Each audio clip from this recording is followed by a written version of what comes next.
Tax cuts for developers. Let's have a look.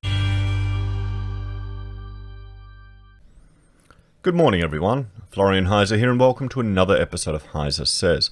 Grab your morning stein of coffee or cup of coffee, and let's have a look at this article from news.com.au, which is discussing tax cuts for developers and how it can be good for renters.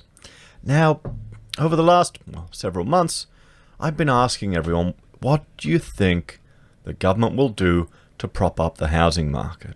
I know there's been many people who've been predicting a crash. Even the banks are predicting a crash, and then boom, suddenly we receive funding for investment into housing, people buying new housing. You know, the builder grants.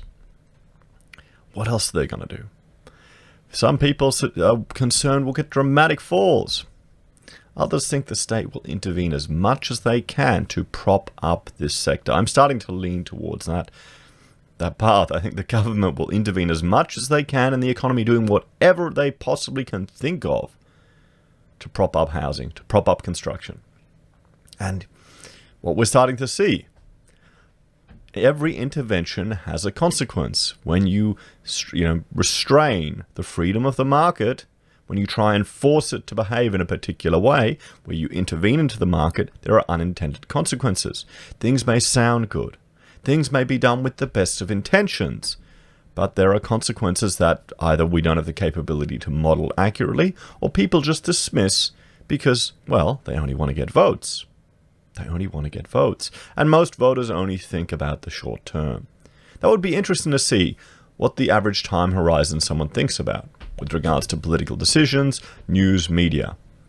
You'd expect it to be longer. You'd hope it to be longer. But if we base it on how long people have in their emergency reserve, how many people are living week to week, what does that tell you? What does that tell you, everyone? So here we have developer tax cuts. Good news for renters. Good news for renters. Really? Really? What do you think? Now, I'm a fan of reduced taxation, reduced burden, but I'm a bit skeptical of this. I think there would be other ways that you could improve the lot for renters. One thing I would advocate for, and this is a policy of Clive Palmer's party, is allowing people to claim the interest on their primary residence, your first home, or your home. If you've got a mortgage on your home, you can deduct the interest off your income. Why not? What's wrong with that? Sure, there'll be people that'll be flipping them one after the other, but I mean, that's just more economic activity. Who doesn't want that anyway? They're chucking everything they can.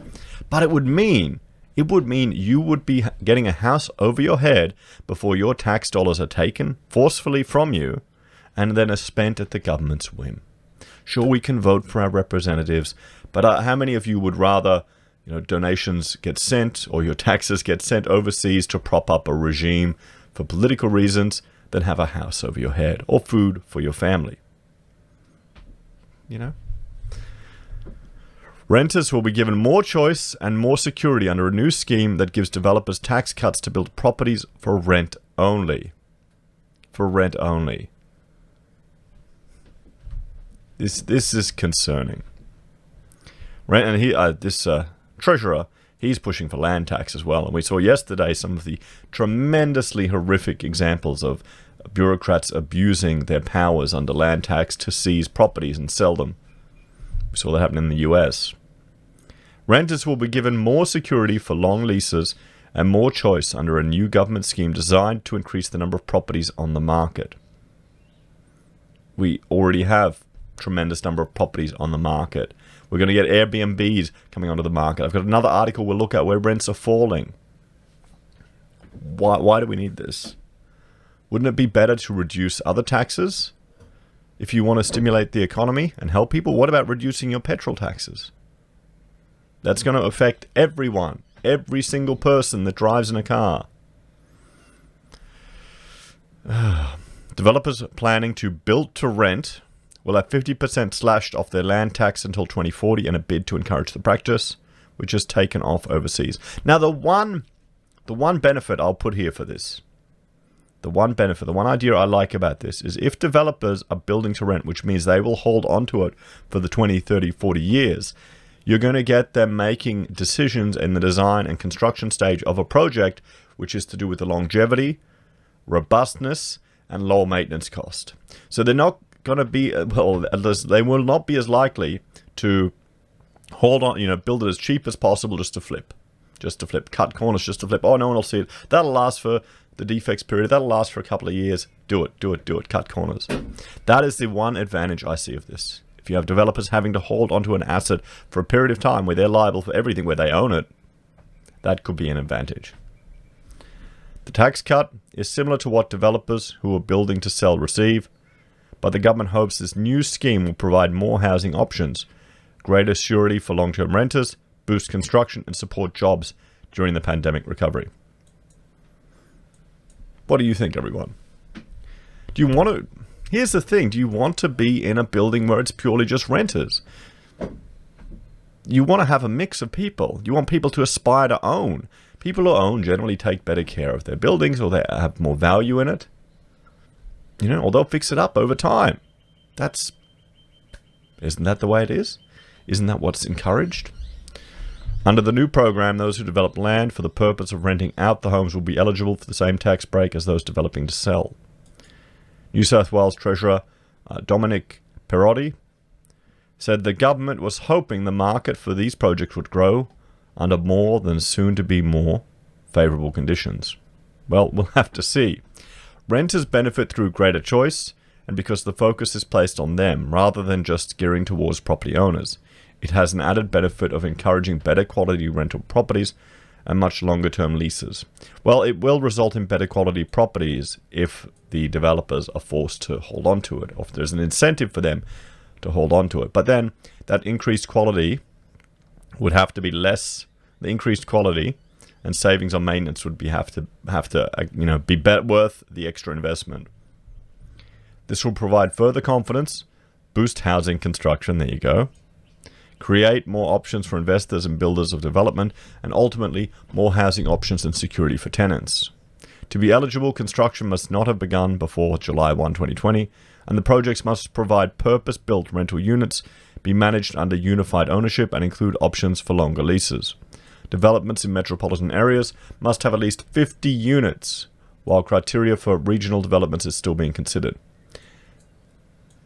I'm just thinking this will devolve into slum areas, to be quite frank. The program, which also includes an exemption from foreign investor surcharges, there you go, will be in place until 2040, and full eligibility criteria will be announced in the coming weeks. So here you have foreign investors could invest here into Australia and just rent out to citizens and get tax benefits, whereas if someone building to sell may not get the same tax benefits. Oh, I'm sure they will. There you go. So don't worry about buying a house. Just rent. Be a permanent tenant of foreign owners. Wow. What do you think? Let us know your opinion of that in the comments, guys. Let us know your opinions of that. This is why I would advocate for reducing the size of government. So you can reduce its burden on us. That's what it is. It is a burden that we all have to pay. Is the burden worth it? Is implementing a scheme like this, where giving incentives, discounts to foreign investors to build property here and provide housing, we're not, well, no, are we? Is Australia so cash-strapped that we don't even have the capacity to do the one thing that we're obsessed about? Is that how bad it's gotten? We've got very little, innovation. We've got no manufacturing. We're a very primitive economy. Now we can't even put up our own speckies. There will also be a new housing diversity state environment planning policy. Wow. Which will include development standards for build-to-rent developments. And people seem to think we're in a free market, everyone. People seem to think we're in a free market or we're in a capitalist market. The amount of control the state has over us, over business, is shocking, really, once you appreciate it. And they can put all these rules and things in there, and it's all just BS. It's all theatre. Literally, we were working on a job the other day, refurbishing a existing retail space, flipping it over to a new use. And Rachel's gone through and going, no, this is not compliant. They haven't built it to the drawings. How did they get certification? What's going on? You've got fire risks here and here and here. So having all these things, what's the point? What's the point? We'll have to see. We'll have to see. I mean, they are dodgy players, so people need to be vigilant. Planning Minister Rob Stokes expects the change will also help support investment, affordable and social housing. Not only do we need different types of housing, such as detached, high-rise and missing middle types, we need different tenures of housing, such as affordable and social housing, short-term and long-term rentals and owner-occupiers, he said. Build-to-rent provides a more direct route for investment in housing diversity and provides the certainties needed to build in uncertain times. The policy is on exhibition for feedback until September 9th. So there you have it, everyone. All of those of you who are watching from New South Wales has the chance to give your feedback on this policy. What do you think? What do you think? Would you rather the New South Wales government looks at other methods to provide tax cuts and incentives? They're trying to stimulate this part of the market because all their eggs are in one basket, guys. Because they get the biggest bang for buck in property, and that's just all what we're obsessed with. All what we're obsessed with. They won't let the market adjust. We'll have to see, guys. Let us know your thoughts and opinions in the comments below. Please like, share, and subscribe to the channel. If you're a fan and want to support the content I make here, there are a few ways you can. You can join the channel on YouTube or Patreon. You can support us using our affiliate links at Amazon, eBay, Independent Reserve, or Kucoin. You can buy merch from HeiseSays, use Gold Pass from the Perth Mint, or support us via PayPal. Take care, everyone. I'll see you next time.